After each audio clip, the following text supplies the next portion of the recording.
Hi, this is Lady Lex UK, and here is Streets of Rage that I made for my live stream with Danny Boy 3600, otherwise Supersonic Station. And we were challenged the previous week to make a Streets of Rage style game. We were both challenged, but Danny, well, he obviously didn't have time. So he didn't make one, but I did, and here is what I came up with. I hope you enjoy this, and then after I've played this, I'll then show you some of the ins and outs, some of the code, and the way I did it. So,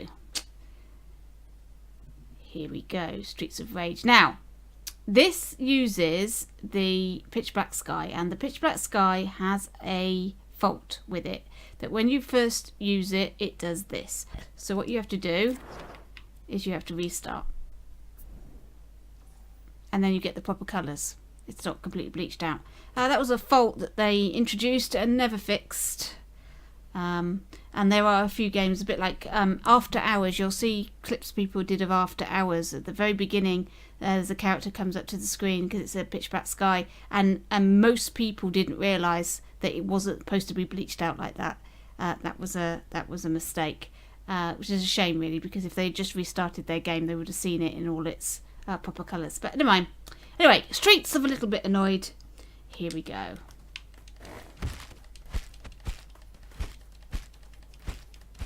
So I have my character here, and he can't go right because he hasn't killed this man. So he's got to kill this man first.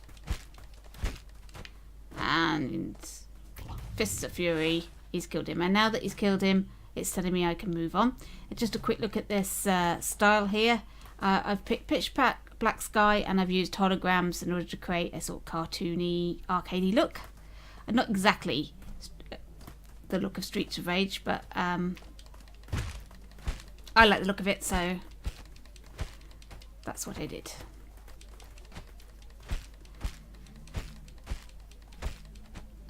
There we go. Oh, he's dropped his weapon. I can have that. Excellent. And we can move on.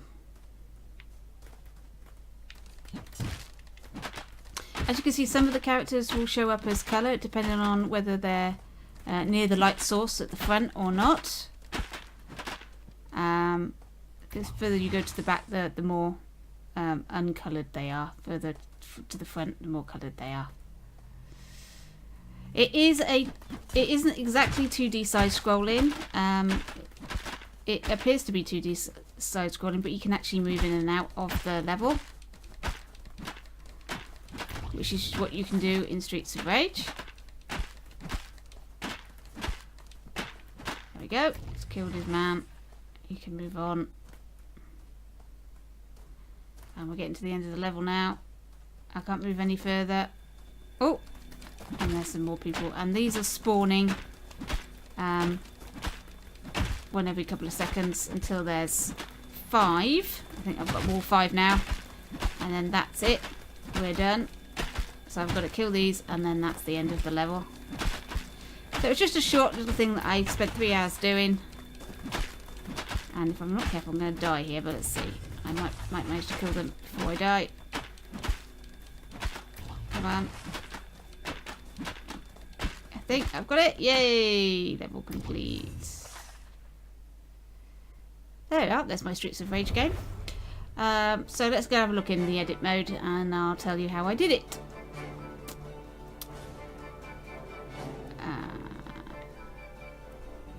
There we go. So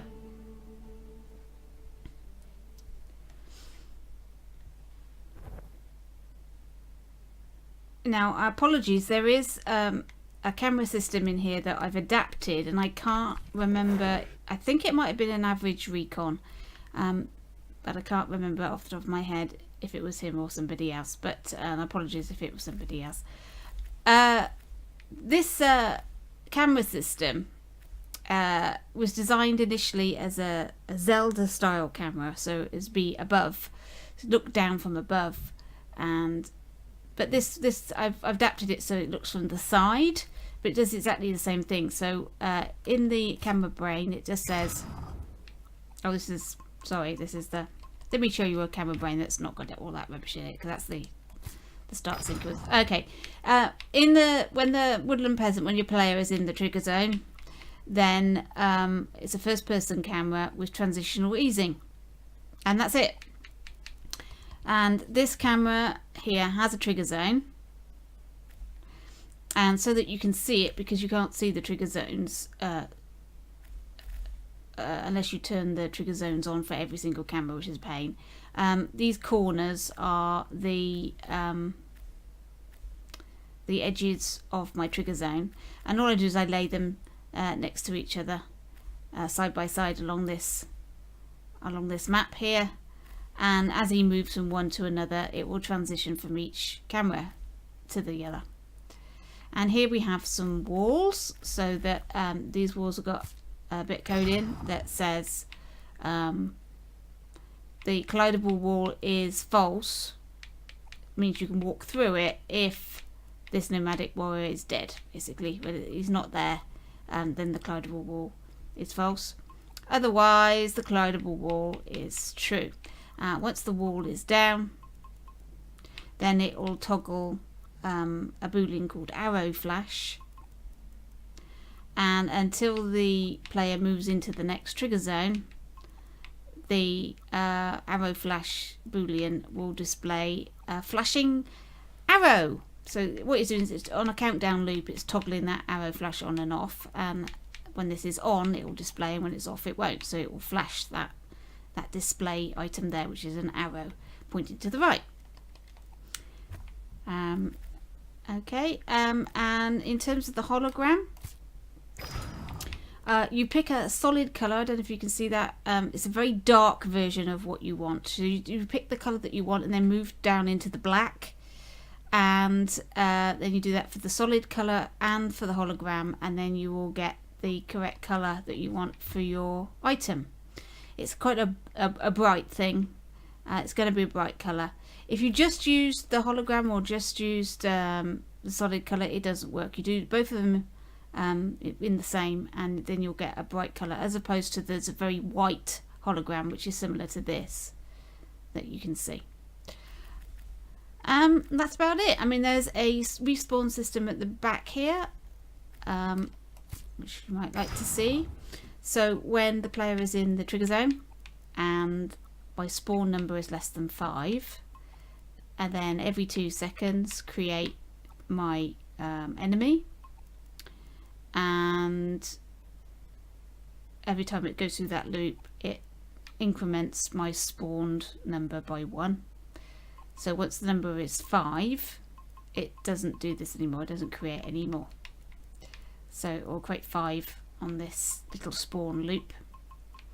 And when the global count of the object set last wave equals 0, and you have spawned 5 of them, then that means I've killed them all, and the global game over is true, and it will set off what I wanted for the game over, which was a fade out and then game over tile.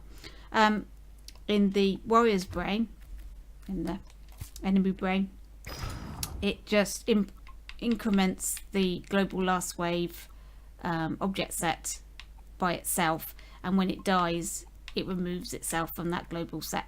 So when that count is 0, it means all of them are dead. That's basically, that's just a way of counting enemies in and out. So you use a number to spawn them, you add them to an object set, and then you remove them from an object set, and then once that object set is 0, then you know that it's you've killed them all. And that's it. I've got some things in front. This wall here is there to stop the player from going too far forwards, because otherwise he would do, and that's sort of the limits of the player's movement. And just in front of him here is all of the street lamps and hydrants and things that I made, that just gives a little bit of foreground interest. And here are my cameras, and in this camera, as I showed you earlier by mistake, this is the starting bit, which just makes sure all the enemy brains are off, puts up your title, and gives you a button to press, and once you've pressed it, then the start is false. Destroy the window, which was this brick here, which is in front, so that you can't see the game. So you only saw the street lamp and the hydrant for the start of the game, and that's it. So it turned all the brains on, and then the game can start. I've put a little bit of code in here. This highlights all the objects with a white strength of 2. So you don't have to put it in every single one of your objects, you just put it in one line, and that's everything. Everything now has got a white line around it.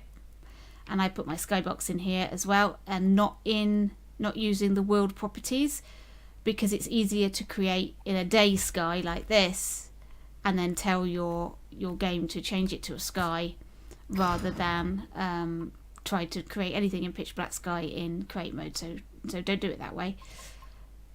And there's my timer that displays at the top, countdown loop, time, decrements by 1, and then you've got your I used the arrow flash that I use for the arrows. I didn't need to make another boolean, does the same thing, to flash the 2 up start, which appears in the top right hand corner. It's just a faked up 2-player option, because I wanted it to look like Streets of Rage a little bit. There you go, there's Streets of Rage. I hope that was useful to you. So thanks for watching, and keep sparking.